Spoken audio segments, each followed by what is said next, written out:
Guys, welcome back to film universe. তো অনেক দিন পরে একটা কমেডি মুভি দেখলাম। অ্যাকচুয়ালি এখনকার দিনে বলিউডে কমেডি সেরকম ভালো মুভি তেমন বেরোচ্ছে না, যদিও সেখানে বড় কোনো অ্যাক্টর বা অ্যাক্ট্রেস থাকলেও সেরকম কমেডি মানে কমেডি তেমন হচ্ছে না, মানে কমেডি মুভিগুলো সেগুলো পুরোপুরি ফ্লপ যাচ্ছে।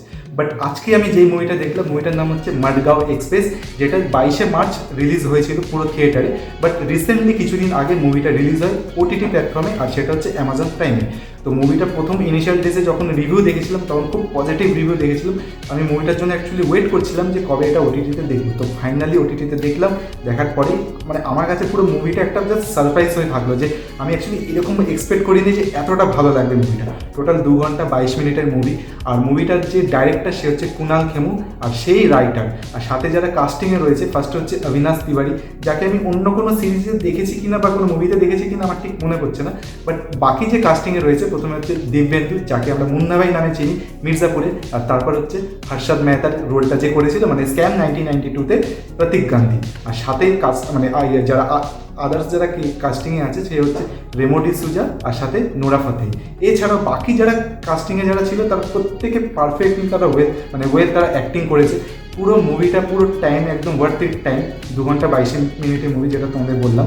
আর মুভিটা যেইভাবে লেখা হয়েছে আর যেইভাবে ডাইরেকশন দেওয়া হয়েছে, কুনাল খেমুকে জাস্ট হ্যাটস অফ। মানে প্রথমত কুনাল খেমু এর আগে কিছু মুভি ডাইরেক্ট করেছিল, বাট এই মুভিটা আমার কাছে তার বেস্ট মুভি লাগলো।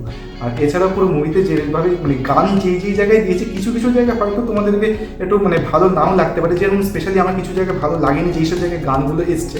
কারণ মানে একটা কমেডি মুভি, কমেডি সিনের মাঝখানে এমন একটা গান দিয়েছে যেই জায়গাটা ঠিক ভালো লাগেনি। বাট কিছু জায়গাতে গানগুলো আবার ভালোভাবে ম্যাচ করেছে। আর মেন যেটা স্টোরি, সেটা হচ্ছে 3টে বন্ধু, তাদের একটা ছোটোবেলা থেকে একটা প্ল্যান থাকে যে তারা গোয়াতে ঘুরতে যাবে। বাট কোনো কারণেই তারা কখনোই যেতে মানে কখনোই তারা সেই প্ল্যানটা তারা সাকসেসফুল করতে পারে না। বাট পরে তারা যখন বড় হয়, মানে তারা যখন জবে যখন সেটেল হয়ে যায়, সেই টাইমে তারা প্ল্যান করে যে তারা গোয়াতে যাবে। তো ফাইনালি তারা যখন 3জন বন্ধু মিলে যখন গোয়াতে ঘুরতে যায়, সেখান থেকে অ্যাকচুয়ালি মেন গল্পটা শুরু। আর তাদের সাথে অনেক ট্র্যাজেডি ঘটে, সেইগুলো আপনারা মুভি দেখলেই আপনারা বুঝতে পারবেন। তাদের অনেক ড্রাগ ডিলারের সাথে তাদের কিছু প্রবলেম হয়, পুলিশদের সাথে প্রবলেম হয়, এইগুলো আপনারা মুভি দেখলেই বুঝতে পারবেন। বাট সেইগুলো কীভাবে তারা এক্সিকিউট হয়েছে আর কীভাবে সেগুলো তারা সার্ভাইভ করে বাইরে এসেছে, সেটা জাস্ট দেখার মতো। আরেকটা জিনিস তোমাদের বলবো, যে মুভিটা যখনই শেষ হবে, মানে যেটা পোস্ট ক্রেডিট সিনে একটা সিন আছে, যেটা তোমরা মাস্ট দেখবে, কারণ সেখান থেকে সেট আপ করা হয় এটা হচ্ছে সেকেন্ড পার্টও হবে। নো ডাউট মুভিটা যথেষ্ট ভালো মুভি, পুরো টাইমটা ওয়ার্থ ইট হবে। তাই তোমাদেরকে আমি স্ট্রংলি রেকমেন্ড করলাম। আর মুভিটার পার্সোনালি আমি মুভিটাতে রেটিং দেবো 8/10। তো অ্যামাজন প্রাইমে অ্যাভেলেবেল আছে। তো তোমরা মুভিটা দেখে আমাকে কমেন্টস করে জানাবে কেমন লাগলো। আশা করবো খুবই ভালো লাগবে। তো দেখা হচ্ছে তাহলে নেক্সট ভিডিওতে। Thank you so much for watching. By.